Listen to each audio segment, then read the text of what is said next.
সকলোকে নমস্কাৰ জনাইছো মই নয়তা মিনি ভ্লগৰ পৰা ৰাতিপুৱাৰ পৰিবেশ প্ৰায় সময় হৈছে 5:10 মান কুকুৰা কিটাক যদি চাল অলপমান দি নল নহলে হেতি মোৰ পিছে পিছে লাগি থাকে এইখন সময় মোৰ খুব ভাল লাগে তেহেতৰ লগত চাউল দি আৰু ৰাতিপুৱাৰ এই পৰিবেশটো চাকচোন বতৰটো আজি খুব ধুনিয়া তাৰ পৰা আকৌ আহিলো কিচেনলৈ বিফালেটো বেটাৰী স্কুল আছে বাদাম অকমান ধুনিয়াকৈ ফ্ৰাই কৰি ললো বিলাহী জলকীয়া আদা আৰু নহৰু তাইক মানে চাটনি বনাই দিম আজি ধোসাই বনিলে না চিলাই বনিলে কো গম পোৱা নাই মসুৰ দালি আছিল আৰু ঘৰৰ চাউল ৰাতিয়ে তিয়াই থৈছিলো খুব ধুনিয়াকৈ এটা পেষ্ট বনাই ললো ধোসা নিচিনাই হৈছে গো কিন্তু ধোসা বুলি ক'ব নোৱাৰি যেহেতু উৰদ দাল নাই ইয়াত মসুৰ দাল দি বনাইছে কাৰণে কালাৰটো অকমান পিংক পিংক হৈ আছে তাৰপিছত এইখিনি সময় একদম উৎপতিয়া একদম পটাপট ইফালে কামত লাগিছো আনফালে আকৌ এটা কুকাৰত ভাত পাতি দিছো ইফালে আকৌ ৰাতিৰ ফ্ৰাই কৰা মাছ আছিল অকমান টেঙাৰ জোল বনাই দিছো তাইক অকমান ভাতেই খুৱাই পঠিয়াও যেহেতু 3টা বজাতে ঘৰ পাহি সেই কাৰণে তাৰপিছত ইফালে আকৌ টিফিনটো বনাই ৰেডি হৈ গল ইয়া দেখিছেনে খুব ধুনিয়া হৈছে চিলা নিচিনাই হৈছে আৰু চিলাই ক'ব পাই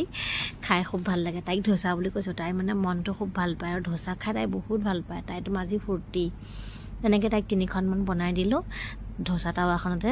কিন্তু ঘূৰাবলৈ অকমান দিগদাৰ হৈছে যেহেতু উৰদ দাল নাই পিছল হোৱা নাই বস্তু অকমান ৰিফাইন দি দিছো আৰু 2-2 মান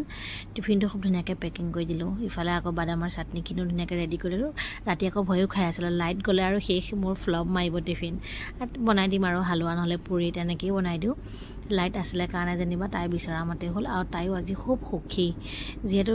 সদায় বেলেগ বেলেগ নিব বিচাৰে ন কিমানো আৰু পুৰি হালুৱা ৰুটি পৰাঠা নিব ইয়া তাইক ভাত অকমান দিছি বল তাই আকৌ ৰিঅ লগত লেকচাৰ মাৰি আছে ভাতখিনি গৰম তাই খাব পৰা নাই মই বল ৰবা মই অকমান খানি দিছো ইয়া ভাত অকমান খানি দিছো আৰু তল পেটৰ মাছ অকমান দিছো বল এনেকৈ আজি খাই যোৱা মাছ মাংস থাকিলে অকমান ভাত খাব পাৰে নহলে তাই ভাত খাবলৈ মন নকৰে কিন্তু মই যেনেকৈ হলো খিচিৰি বা ভাত অকমান খুৱাই পঠিয়াও তাৰপিছত তাইকো স্কুলৰ বাছ আহিলে তাইকো পঠিয়াই ললো দেখিছেনে স্কুলৰ বাছখন আহা অকমান লেট হলে এনেকুৱাবোৰে কৰি থাকে মানে আমনিও পাই দিয়কচোন তাৰপৰা তাই যোৱাৰ পাছত আৰু অকমান শান্তিকে ঘৰৰ কাম কিন্তু একো কৰা নাই খুব ধুনিয়াকৈ মই লৈ ললো চিলা এটা আৰু চাহ একাপৰ লগত কিন্তু খাবলৈ সঁচাকৈ কৈছো বহুত ধুনিয়া আছিল উৰদ দাল নাই যদিও মসুৰ দাল আৰু মগু দালি আৰু ঘৰৰ চাউল ঘৰৰ পৰা চাউল লৈ আনো 3-4 কেজি মান অকল ধোসা বা ইডলি খোৱাতে ব্যৱহাৰ কৰো বাকিখিনি তেনেকৈ থৈ দিও আমি ইয়াত কিনা চাউলে খাও ইফালে আকৌ ৰুমৰ একো কাম কৰাই নাই দেখিছেনে গোটে আঠুৱা সাঠুৱা তেনেকৈ আছে